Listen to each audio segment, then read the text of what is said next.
ಧರ್ಮಸ್ಥಳ ಬುಡೆ ಪ್ರಕರಣಕ್ಕೆ ಸಂಬಂಧಪಟ್ಟಂತೆ ಮಹೇಶ್ ತಿಮ್ರೋಡಿ ಅವರನ್ನ ಏನು ರಾಯಚೂರಿಗೆ ಗಡೀಪಾರು ಮಾಡಿ ಆದೇಶ ಮಾಡಲಾಗಿರುವಂಥದ್ದು. ಇದರ ಬೆನ್ನಲ್ಲೇ ರಾಯಚೂರಿನ ಸಮಾನ ಮನಸ್ಕರ ವೇದಿಕೆ ಎಲ್ಲೊಂದು ಕಡೆ ತಿಮ್ರೋಡಿ ಅವ್ರನ್ನ ರಾಯಚೂರಿಗೆ ಗಡೀಪಾರು ಮಾಡಿದ್ದನ್ನು ವಿರೋಧಿಸಿ ಹೋರಾಟವನ್ನು ಮಾಡಿದ್ರು. ಈ ಸಂಬಂಧಪಟ್ಟಂತೆ ಕೂಡಲೇ ಆದೇಶವನ್ನು ಹಿಂಪಡಿಬೇಕು, ಬೇರೆ ಎಲ್ಲಾದರೂ ನೀವು ಏನೋ ಗಡೀಪಾರು ಮಾಡಿ ಅದು ರಾಯಚೂರಿಗೆ ಬೇಡ ಅನ್ನೋ ವಿಚಾರನ ಪ್ರಸ್ತಾಪ ಮಾಡಿದ್ರು. ಇದರ ಬೆನ್ನಲ್ಲೇ ಪ್ರಗತಿಪರ ಸಂಘಟನೆಗಳು ಇವತ್ತು ಬೃಹತ್ ಪ್ರತಿಭಟನೆಯನ್ನ ಮಾಡ್ತಾ ಇರುವಂಥದ್ದು. ಎಲ್ಲೊಂದು ಕಡೆ ಮಹೇಶ್ ಶೆಟ್ಟಿ ತಿಮ್ರೋಡಿ ಏನಿದ್ದಾರೆ ಅವರಿಗೆ ರಾಯಚೂರಿಗೆ ಸ್ವಾಗತ ಅನ್ನುವಂಥ ನಿಟ್ಟಿನಲ್ಲಿ ಹೋರಾಟವನ್ನು ಮಾಡಿರುವಂಥದ್ದು ದೃಶ್ಯದಲ್ಲಿ ತಾವು ನೋಡ್ಬೋದು. ಯಾವ ರೀತಿ ಪೋಸ್ಟ್ ಕಾರ್ಡ್ಗಳನ್ನು ಹಿಡಿದುಕೊಂಡು ಎಲ್ಲೊಂದು ಕಡೆ ಮಹೇಶ್ ಶೆಟ್ಟಿ ತಿಮ್ರೋಡಿ ಅವರಿಗೆ ಸ್ವಾಗತ ಅನ್ನುವಂಥ ನಿಟ್ಟಿನಲ್ಲಿ ಎಲ್ಲೊಂದು ಕಡೆ ಪ್ರಗತಿಪರ ಸಂಘಟನೆಗಳು ಮತ್ತು ದಲಿತ ಸೇನೆ ಸಂಘಟನೆಗಳು ಎಲ್ಲೊಂದು ಕಡೆ ಅವರಿಗೆ ಸ್ವಾಗತ ಅನ್ನುವಂಥ ನಿಟ್ಟಿನಲ್ಲಿ ಪ್ರೊಟೆಸ್ಟನ್ನು ಮಾಡಿರುವಂಥದ್ದು.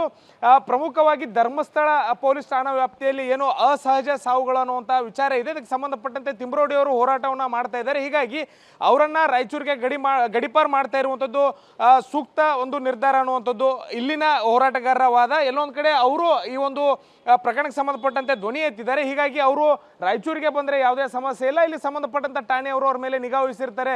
ಹೀಗೆ ಈ ನಿಟ್ಟಿನಲ್ಲಿ ಕಾನೂನು ಕ್ರಮ ಇರಬೇಕಾದ್ರೆ ಎಲ್ಲೋ ಒಂದು ಕಡೆ ಬೇರೆ ಬೇರೆ ಸಂಘಟನೆಗಳು ರಾಯಚೂರಿಗೆ ಬರೋದು ಬೇಡ, ಕಾಡಿಗೆ ಕಳಿಸಿ ಅನ್ನುವಂಥ ನಿಟ್ಟಿನಲ್ಲಿ ಹೋರಾಟ ಮಾಡ್ತಾ ಇದ್ದಾರೆ. ಅದನ್ನು ನಾವು ವಿರೋಧ ವ್ಯಕ್ತಪಡಿಸ್ತೀವಿ ಅಂತ ಹೇಳ್ತಾ ಇದ್ದಾರೆ. ಹೋರಾಟಗಾರರು ಮಾತಾಡಿಸುವಂಥ ಪ್ರಯತ್ನ ಮಾಡ್ತೀನಿ. ಸರಿ, ಏನು ಉದ್ದೇಶ ಇವತ್ತು ಹೋರಾಟ ಮಾಡ್ತಾ ಇರುವಂಥದ್ದು? ಇವತ್ತು ಉದ್ದೇಶ ಏನಂತಂದರೆ ನಮ್ಮ ಭೀಮ್ ಆರ್ಮಿ ಮತ್ತು ದಲಿತ ಪರ ಒಕ್ಕೂಟ ಸಂಘಟನೆಗಳಿಂದ ನಾವು ಇವತ್ತು ತಿಮ್ಮಾರೋಡಿ ಅವರ ಇತಿಹಾಸನ ನೋಡಿದ್ರೆ ಅವರು ಸುಮಾರು ಒಂದು 15 ವಯಸ್ಸಿನಿಂದ ಅವರು ಸಾಮಾಜಿಕ ಕಾರ್ಯದಲ್ಲಿ ತೊಡಗಿರುವಂಥ ವ್ಯಕ್ತಿ. ಅವರಿಗೆ ಗಡೀಪಾರು ಮಾಡೋದಂತಂದರೆ ತುಂಬ ಏನಂತಾರೆ ದುರ್ದೈವನ ಅನಿಸುತ್ತೆ, ನಮಗೆ ತುಂಬ ಬೇಜಾರಾಗುತ್ತೆ. ಏನಕ್ಕಂತಂದರೆ ಏನಪ್ಪ ಇವತ್ತು ರಾಜ್ಯದಲ್ಲಿ ಇಡೀ ದೇಶದಲ್ಲಿ ಸುದ್ದಿಯಾಗಿರೋಂಥದ್ದು ವ್ಯಾಪ್ತಿಯಲ್ಲಿ ಹರಡಿರೋಂಥ ಸುದ್ದಿ ಸೌಜನ್ಯ ಪ್ರಕರಣ ಆಗಿರ್ಬೋದು. ಸುಮಾರು ಪ್ರಕರಣಗಳಲ್ಲಿ ಸುಮಾರು 100ಕ್ಕೂ ಅಸಹಜ ಹೆಣ್ಮಕ್ಕಳು ಅಂತಂತಂದರೆ ಇಲ್ಲಿ ಧರ್ಮಸ್ಥಳದಲ್ಲಿ ಕಾಲೇಜಿಗೆ ಹೋಗಿರೋಂಥ ಹೆಣ್ಮಕ್ಳಿಗೆ ಕೊರಳಿಗೆ ID ಕಾರ್ಡ್ ಹಾಕಿ ರೇಪ್ ಮಾಡಿ ಸಾಯಿಸಿರೋಂಥದ್ದಕ್ಕೆ ಅವರು ಅದರ ವಿರುದ್ಧ ಧ್ವನಿ ಎತ್ತಿರುವಂಥ ತಿಮ್ಮಾರೋಡಿ ಅವರಿಗೆ ಗಡೀಪಾರು ಮಾಡ್ತಾರೆ ಅಂತಂದರೆ ನಮ್ಮ ರಾಜ್ಯದಲ್ಲಿ ನಾವು ಹೆಣ್ಣು ಮಕ್ಕಳಿಗಾಗಿರ್ಬೋದು ಅತ್ಯಾಚಾರ ಮತ್ತು ಭ್ರಷ್ಟಾಚಾರದ ವಿರುದ್ಧ ನಾವು ಧ್ವನಿ ಎತ್ತುತ್ತೀವಿ ಅಂತಂದರೆ ನಮ್ಮ ಮೇಲೆ ಗುಂಡಾ ಆಕ್ಟ್ ಹಾಕೋದು ಗಡೀಪಾರು ಮಾಡೋದಂತಂದರೆ ಇದಕ್ಕೆ ನಾವು ಖಂಡಿಸ್ತೇವೆ. ತಿಮ್ಮಾರೋಡಿ ಅವರು ರಾಯಚೂರಿಗೆ ಬಂದರೆ ನಾವು ಸ್ವಾಗತ ಮಾಡ್ತೀವಿ. ಏನಕ್ಕಂತಂದರೆ ಅವರೊಬ್ಬ ಸಾಮಾಜಿಕ ಹೋರಾಟಗಾರರು, ಆಮೇಲೆ ನಮ್ಮ ಕರ್ನಾಟಕದ ಸಮಾಜದ ಚಿಂತಕರಂತಲೇ ಹೇಳಕ್ಕೆ ಇಷ್ಟಪಡ್ತೀನಿ.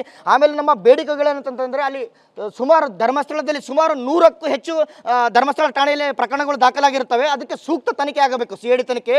ಇನ್ನೂ CID ತನಿಖೆ ಯಾವುದೇ ಒಂದು ಕ್ಲೀನ್ ಚೀಟ್ ಕೊಟ್ಟಿಲ್ಲ, ತನಿಖೆ ಸಂಪೂರ್ಣವಾಗಬೇಕು. ಇಷ್ಟರಲ್ಲೇ ನೀವು ತಿಮ್ಮಾರೋಡಿ ಅವರಿಗೆ ಗಡೀಪಾರು ಮಾಡಿರೋದಕ್ಕೆ ಇದಕ್ಕೆ ನಾವು ವಿರುದ್ಧ ವ್ಯಕ್ತಪಡಿಸ್ತೇವೆ. ಮತ್ತೊಬ್ಬರು ಇದ್ದಾರೆ. ಸರಿ, ಈಗ ಎಲ್ಲೊಂದು ಕಡೆ ಮೊನ್ನೆ ರಾಯಚೂರಿನಲ್ಲಿ ಪ್ರೊಟೆಸ್ಟ್ ಆಯಿತು. ರಾಯಚೂರಿಗೆ ಅವ್ರನ್ನ ಗಡೀಪಾರು ಮಾಡೋದು ಬೇಡ, ಅವ್ರನ್ನ ಕಾಡಿಗೆ ಕಳಿಸಿ ಅನ್ನೋಂಥ ನಿಟ್ಟಿನಲ್ಲಿ ಸಮಾನ ಮನಸ್ಕರ ವೇದಿಕೆ ಅವರು ಹೋರಾಟ ಮಾಡಿದ್ರು. ಏನು ಹೇಳ್ತೀರಿ ಅಂತ?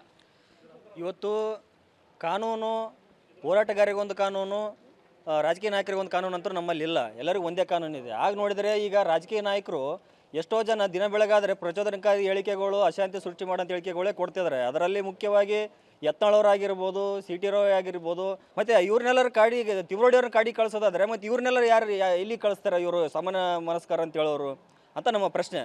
ಹಾಗಾಗಿ ತಿಮ್ರೋಡಿ ಅವರ ಆದೇಶದಂತೆ ಗಡೀಪಾರು ಆದೇಶದಂತೆ ನಮ್ಮ ಜಿಲ್ಲೆಗೆ ಏನಾದರೂ ಬಂದರೆ ನಾವು ಖಂಡಿತ ಸ್ವಾಗತ ಮಾಡ್ತೀವಿ. ಇದು ಹೋರಾಟಗಾರ ಹೇಳ್ತಾ ಇರುವಂಥದ್ದು. ಎಲ್ಲೊಂದು ಕಡೆ ಅವರು ಏನೋ ತಿಮ್ರೋಡಿ ಅವರು ಗಡೀಪಾರು ವಿಚಾರಕ್ಕೆ ಸಂಬಂಧಪಟ್ಟಂತೆ ಏನು ರಾಯಚೂರು ಬರೋದು ಬೇಡ ಅಂತ ಕೆಲವೊಬ್ಬರು ಹೋರಾಟ ಮಾಡಿದ್ರು, ಅರ್ಧ ವಿರುದ್ಧವಾಗಿ ಇವ್ರು ಹೋರಾಟ ಮಾಡ್ತಾ ಇರುವಂಥದ್ದು. ಒಂದು ವೇಳೆ ಅವ್ರನ್ನ ಗಡೀಪಾರು ಮಾಡಿ ರಾಯಚೂರಿಗೆ ಕರೆತಂದಲ್ಲಿ ನಾವು ಅವ್ರನ್ನ ಸ್ವಾಗತ ಮಾಡ್ತೀವಿ ಅನ್ನೋ ವಿಚಾರನ ಪ್ರಸ್ತಾಪ ಮಾಡ್ತಾ ಇದ್ದಾರೆ. ಕ್ಯಾಮ್ರಾ ಪರ್ಸನ್ ವಾಸುದೇವ್ ಜೊತೆ ಭೀಮೇಶ್ ಪೂಜಾರ್, TV9 ರಾಯಚೂರು.